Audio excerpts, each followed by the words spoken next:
Diaz, I love Nate, but he's always got a bad taste in his mouth. Yeah, he's ineligible because he's going through a lawsuit.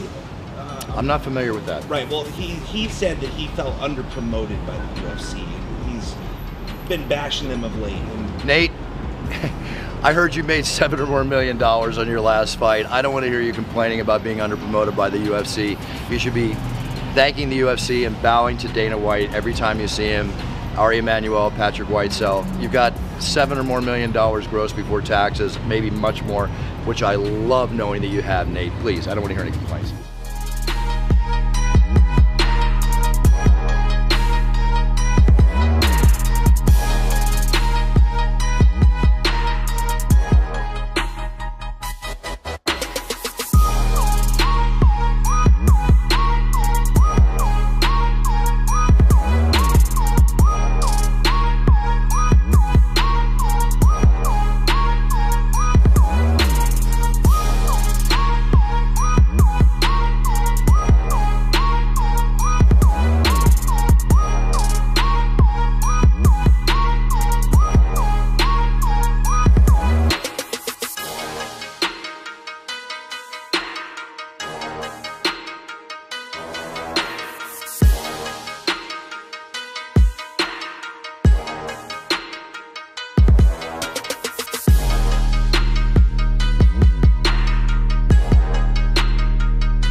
That night I was so calm, I was so ready, you know, didn't really think about James at all until I got in there, and, you know, couldn't wait to see the look of death on his face. He was so terrified, and I loved it. You noticed that? Well, once, I'm telling you, my feet, he was stuck in this, he was in a bad spot right away. As soon as he got on his heels, my feet cut him off. I cut him off 10 different times, and he was trying to get out of that corner. And yeah, you know, my feet just killed him. And if you go back and watch that fight, you just watch my feet alone. That's what I wanted. A lot of people I saw note that he looked a little nervous, like walking out, that he seemed a little bit, I don't know, the moment maybe was getting to him or whatnot. When you guys were staring at each other across the cage, could you tell that the moment was getting to him? No, he was ready. He was confident.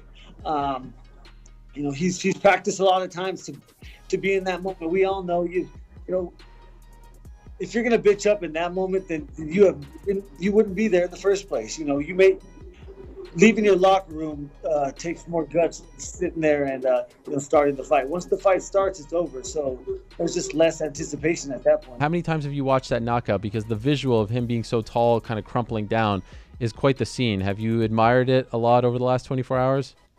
Yeah, I have. It was. And I don't know what was more impressive, the knockout or you like flipping and flopping around with the celebration. It was almost like you were like a fish out of water. You were so excited. I always get so nervous when you do that. I'm always afraid that you're gonna, like, you know, injure yourself. It was a little more excited than usual, it felt. I think the stupidest thing James said before the fight was, "I'm not athletic." Ah, yes. So was that a point that you were trying to prove? No, I was gonna. Hey, if I get a sweet knockout, I'm backflipping over you, on you. I can't control my emotions. I live for that moment.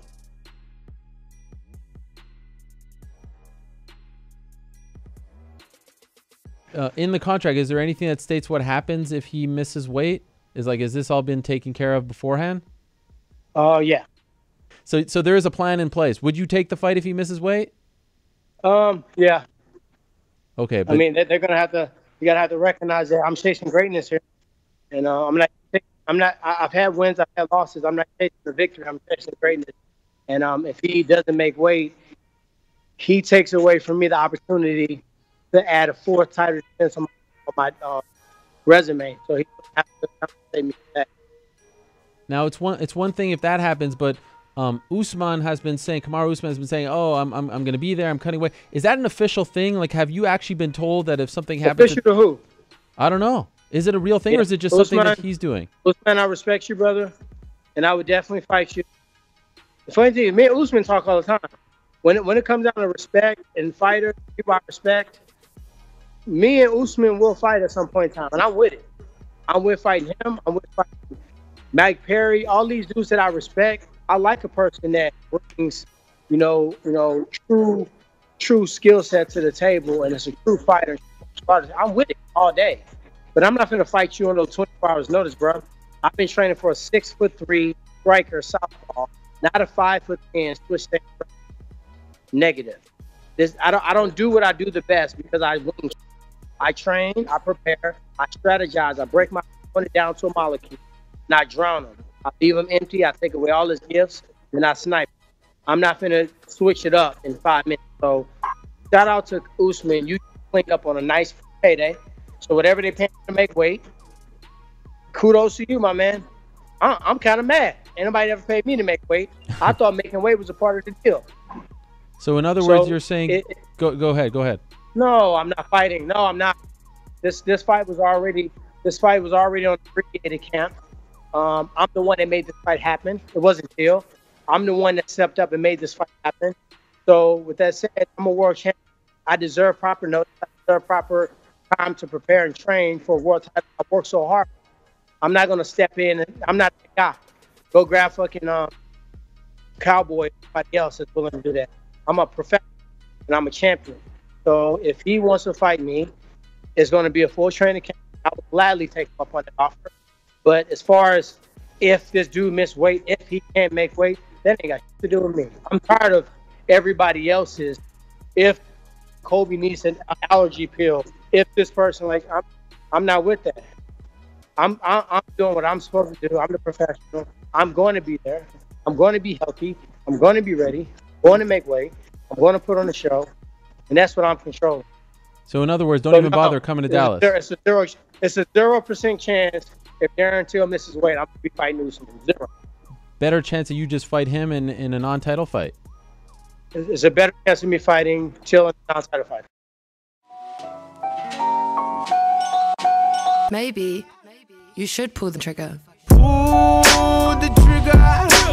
Ain't nobody gonna do for you. Pull